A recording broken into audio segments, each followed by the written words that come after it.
Types of relationships பா. So types of relationships அப்படின்னா basically வந்து ஃபண்டமெண்டலாக நிறைய டைப்ஸ் இருக்குது. இப்போ அதில் ஒன் பை ஒன்னாக பார்க்க போகிறோம். ஓகேங்களா? 1-1. இப்போ 1-1 அப்படின்னா என்னென்னா லைக் இப்போ நம்ம வந்து ஒரு மாடல் பண்ணும்போதே இது வந்து லைக் ஒரே ஒரு 2 டேபிள் இருக்கா, primary key foreign key use பண்ணுவோம் இல்லையா? ப்ரைமரி கீக்கும் ஃபாரின் கீக்கும் என்ன பண்ணும்? ஸோ யூசர்ஸ் அப்படின்னு சொல்லிட்டு ஒரு டேபிள் இருக்கு, யூசர் ப்ரொஃபைல்ஸ்ன்னு சொல்லிட்டு ஒரு டேபிள் இருக்கு. So primary key foreign key கனெக்ஷனோட இங்கே வந்து ஒரு user can create only one profile. இதுதான் வந்து 1-1 relationship. a single user can always create only one profile. அதை எப்படி நாம ரெஸ்ட்ரிக்ட் பண்றோம் அப்படின்னு பார்த்தீங்கன்னா, இங்க நீங்க யூனிக் கீவேர்ட் போட்டிருக்கீங்களா, அப்போ யூசர் ஒரே ஒரு யூசர் ஒரு தடவை தான் ஒரு ப்ரொஃபைல் அவங்களால கிரியேட் பண்ண முடியும் ஒரு யூசர் ஐடிக்கு.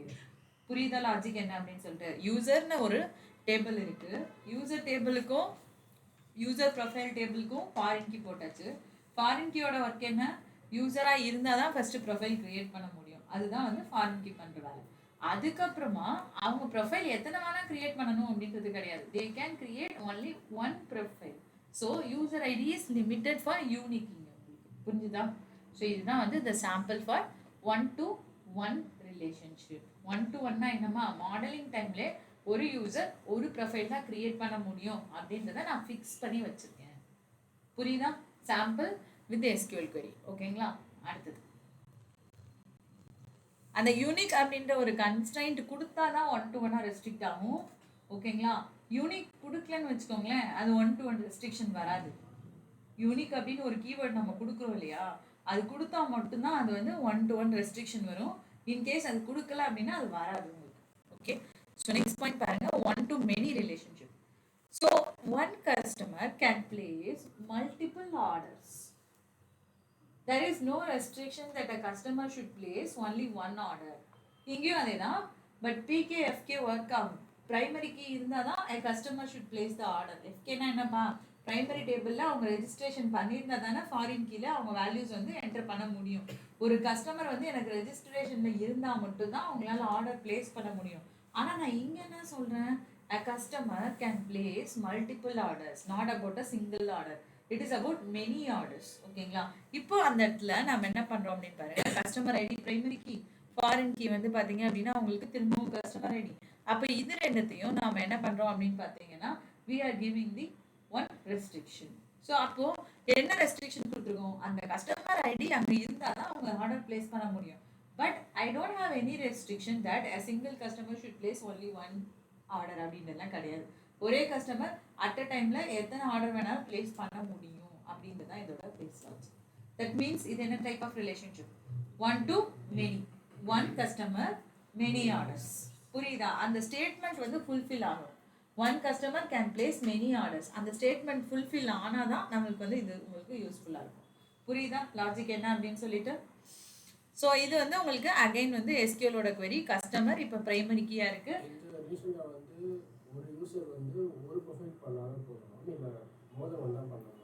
இதுல எத்தனை வேணா பண்ணிக்கலாம், ரெஸ்ட்ரிக்ஷன் கிடையாது. ஒன்னு கூட பண்ணிக்கலாம், ஒண்ணுமே பண்ணாமலே இருக்கலாம். லாஜிக் என்னன்னா 1-1ல தான் ரெஸ்ட்ரிக்ஷன். ஒரு யூசர் ஒரு ப்ரொஃபைல் தான் கிரியேட் பண்ண முடியும், ஒரு யூசர் அதுக்கு மேல ப்ரொஃபைல் கிரியேட் பண்ண முடியாது அப்படின்ற லிங்க் தான் 1-1 ரிலேஷன்ஷிப். 1-many பொறுத்த வரைக்கும் என்னன்னா, ஒரு கஸ்டமர் எத்தனை ஆர்டர் வேணா பிளேஸ் பண்ணலாம், மினிமம் ஒன்று கூட பிளேஸ் பண்ணலாம், பிளேஸ் பண்ணாமலும் இருக்கலாம். I don't have any problem. Customer place பண்ணலாம். லாஜிக் என்ன, எத்தனை வேணா பிளேஸ் பண்ணிக்கலாம், அதுதான் concept. 1-many, you can place any number of orders. அதுதான் வந்து 1-many. Next many to many. இப்போ இது வந்து சாண்ட்விச் டேபிள் எடுத்துப்பாங்க.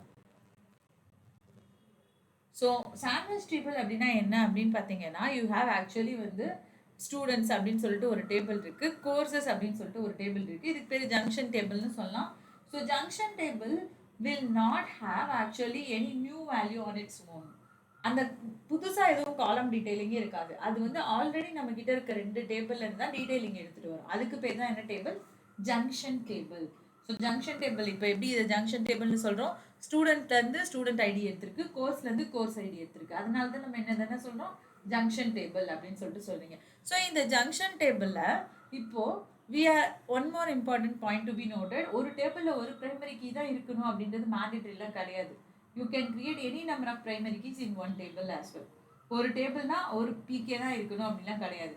So table can have any number of primary keys. இந்த சாம்பிளில் எத்தனை பிரைமரி கீவா இருக்கு? ரெண்டு பிரைமரி கீ இருக்கு.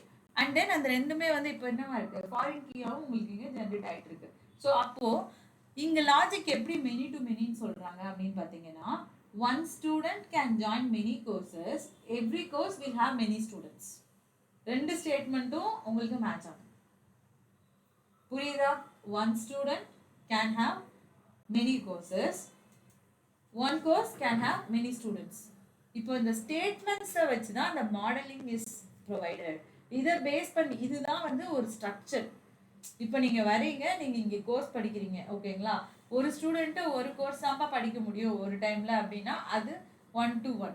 ஒரு ஸ்டூடெண்ட் வந்து 2 கோர்ஸ் வந்து பேரலாக பண்ணலாம் அப்படின்னு சொல்லிட்டோன்னா அதுக்கு பேர் என்னதுமா? 1 to many. புரியுதா கான்டெக்ஸ்ட் என்ன அப்படின்னு சொல்லிட்டு? So the relationship is like அது வந்து ஸ்ட்ரக்சர். இப்போ அதை நான் அலோவ் பண்ணலன்னா தட் ஷுட் பி 1 to 1. புரியுதா? இங்கே நாங்கள் அலோவ் பண்ணல, ஒரு ஸ்டூடெண்ட் வந்து பேரலாக பண்ண முடியாது, ஒன்று முடிச்சுட்டு தான் அடுத்து பண்ண முடியும் அப்படின்னு நான் சொல்லிட்டேன்னா அது என்ன ரெஸ்ட்ரிக்ஷன்? 1 to 1. நானே அலோவ் பண்ணேன்னா 1 to many. பேரலாக பண்ணலாம்ப்பா, ஒரு 2 hours இது முடிச்சுட்டு அடுத்து 2 hours வந்து அது பண்ணுங்க அப்படின்னு நான் சொன்னேன்னா then that is considered as 1 to many. 1 to 1, 1 to many. அது அதோட பேசிக் டிஃப்ரென்சியேஷன். புரியுதா கான்செப்ட் என்ன அப்படின்னு சொல்லிட்டு?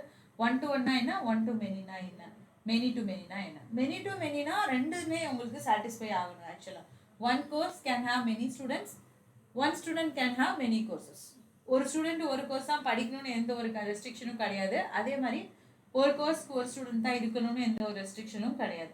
So you can have both a way that is restricted. அதுதான் லாஜிக். புரிஞ்சுதா context? That is how it is. Okay.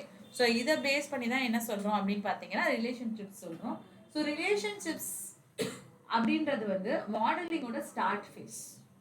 ஒரு ப்ராஜெக்ட் இருக்குது அப்படின்னா, இப்போ ஒரு காலேஜில் ஒரு ஹைரிங் பண்ணுறாங்க, ஒரு டீச்சர் ஹையர் பண்ணுறாங்க அப்படின்னா அந்த ஸ்டாஃப் வந்து மேக்ஸும் எடுப்பாங்க ஃபிசிக்ஸும் எடுப்பாங்கன்னா அப்போ அதை அவங்க காலேஜ் வந்து அலோவ் பண்ணா இல்லையா அப்படின்றது ரொம்ப ரொம்ப முக்கியம்.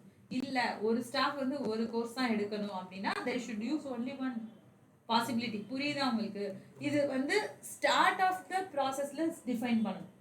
இப்போ ஒரு அக்கௌண்ட்ஸ் இருக்காங்க, அவங்க அட்மினிஸ்ட்ரேஷன் ஒர்க்கும் பார்ப்பாங்க அப்படின்னா என்ன, 1 to many. அவங்க 2 டிபார்ட்மெண்ட் கூடயும் இன்டர்லிங்க் ஆயிருப்பாங்க. புரியுதா உங்களுக்கு? அக்கௌண்ட்ஸ் டீம் இருக்காங்க, அட்மினிஸ்ட்ரேஷன் ஒர்க்கும் பார்ப்பாங்க அப்படின்னா they are 1 to many relationship. அந்த மாதிரி தான் அது வந்து எப்போ டிஃபைன் பண்ணியிருக்கணும், ஒரு ப்ராசஸோட ஸ்டார்ட்லேயே வந்து இந்த டேபிள் வந்து என்ன டைப் ஆஃப் ரிலேஷன்ஷிப் மெயின்டைன் பண்ண போகுது அப்படின்றது டிஃபைன் பண்ணணும். இதுதான் என்னது அப்படின்னு பார்த்தீங்கன்னா மாடலிங் அப்படின்னு சொல்லிட்டு சொல்லுவோம். மாடலிங், டேட்டா மாடலிங்கோட ஒரு ஸ்டார்ட் ஃபேஸ் தான் இந்த ரிலேஷன்ஷிப்ஸ். அதாவது அக்கௌண்ட்ஸ் டீம்ஸு இப்போ கஸ்டமர் ஆர்டர்ஸ்லாம் வேறு வேறு தானே, இது டிஃபைன் பண்ணால் தானே நம்மளால சொல்ல முடியும். இப்போ வந்து ஒரு ஆஃபர் போயிட்டு இருக்கு, பல்க் ஆஃபர் போயிட்டு இருக்கு, அப்போ ஒரு கஸ்டமருக்கு ஒரு ஆர்டர் தான் கொடுப்போம், கரெக்டா? அப்போயே வந்து ஒரு கஸ்டமர் எத்தனை ஆர்டர் வேணாலும் பிளேஸ் பண்ணலாம் நம்ம வந்து சொல்ல முடியாது. ஸோ இன்னைக்கு நீங்கள் ஒரே ஒரு பில் தான் பண்ண முடியும்லாம் சொல்லுவாங்க, கேள்விப்பட்டிருக்கீங்களா? ஆர்டர் டைம்லலாம் லைக் பல்க் ஆஃபர் டைம்லலாம் பார்த்தீங்கன்னா ஸோ உங்கள் பில்லில் வந்து ஒரு ஒரு நம்பருக்கு ஒரே ஒரு ஆர்டர் தான் சரி இந்த ஆஃபர் எனேபிள் ஆகும் அப்படின்னு சொல்லுவாங்க, கேள்விப்பட்டிருக்கீங்க இல்லையா? Bulk offer times. அது என்ன அப்போ 1 to 1.